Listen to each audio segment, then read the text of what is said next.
الحمدللہ رب العالمین والصلاة والسلام علی سید الانبیاء والمرسلین اما بعد فاعوذ باللہ من الشیطان الرجیم بسم اللہ الرحمن الرحیم قال النبی صلی اللہ علیہ وآلہ وسلم افضل الاعمال لا الہ الا اللہ وافضل الدعاء الاستغفار۔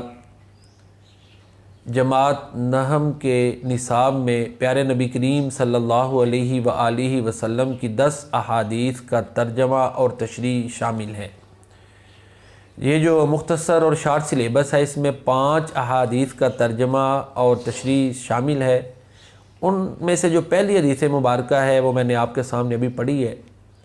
پیارے رسول کریم صلی اللہ علیہ وآلہ وسلم فرماتے ہیں افضل الاعمال لا الہ الا اللہ، سب سے زیادہ فضیلت والا عمل لا الہ الا اللہ ہے۔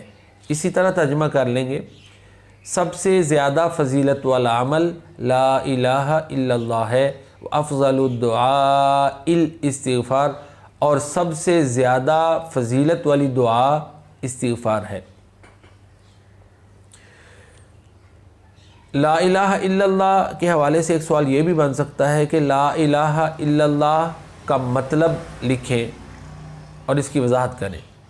لا الہ الا اللہ، اللہ کے علاوہ کوئی عبادت کے لائق نہیں ہے۔ تمام انبیاء کی جو دعوت ہے اس کی بنیاد ہی لا الہ الا اللہ ہے۔ اللہ تعالیٰ نے تقریباً 1,24,000 انبیاء کرام بھیجے، تمام کی جو مشترک دعوت تھی اور جو دعوت کا بنیادی نقطہ تھا وہ لا الہ الا اللہ ہے۔ اور لا الہ الا اللہ کی یہ فضیلت ہے کہ جس نے اس کو سچے دل سے کہا وہ دوزخ کی آگ پر حرام ہے، اللہ تعالیٰ اس کو دوزخ سے نجات دے دیتے ہیں۔ جی ترازو میں، میزان میں لا الہ الا اللہ سب سے زیادہ وزنی اور بھاری ہوگا، اور اسی طرح جس کا آخری کلام لا الہ الا اللہ ہوگا وہ جنت میں داخل ہوگا۔ اور حدیث شریف میں آتا ہے نا، ایک شخص اس کے نامہ اعمال میں صرف لا الہ الا اللہ محمد الرسول اللہ، یعنی یہ کلمہ ہی ہوگا، اشہد لا الہ الا اللہ اشہد ان محمدًا عبدہ ورسولہ، یہ کلمہ ہی ہوگا، تو ایک کلمہ اس کے سارے گناہوں پر بھاری ہو جائے گا۔ تو ایک سوال یہ بھی ہے طلبہ کو جو آتا ہے کہ الہ کا مطلب کیا ہے؟ الہ کا مطلب ہے وہ ذات جس کی عبادت کی جائے۔ استغفار کا مطلب کیا ہے؟ استغفار کا مطلب ہے گناہوں سے معافی مانگنا، اللہ تعالیٰ کی بارگاہ میں اپنے گناہوں سے معافی مانگنا۔ ایک سوال یہ بھی ہے جو معروضی میں آتا ہے کہ یہ جو حدیث ہے اس کے جملے کتنے ہیں؟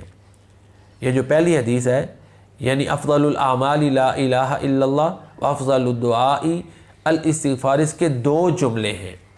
ایک ہے افضل الاعمال لا الہ الا اللہ، اور دوسرا جملہ ہے افضل الدعاء الاستغفار۔ استغفار کی کوئی سی 3 فضیلتیں بیان کریں۔ استغفار کی پہلی فضیلت یہ ہے کہ یہ سب سے بہترین دعا ہے۔ دوسری فضیلت یہ ہے کہ اس سے گناہوں کی معافی مل جاتی ہے۔ تیسری فضیلت استغفار کی یہ ہے کہ یعنی اللہ تعالیٰ سے گناہوں کی معافی مانگنے کی تیسری فضیلت یہ ہے کہ انسان کا رزق جو ہے وہ بڑھتا ہے۔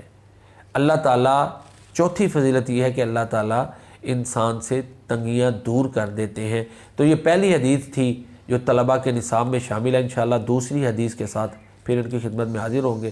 السلام علیکم ورحمۃ اللہ وبرکاتہ۔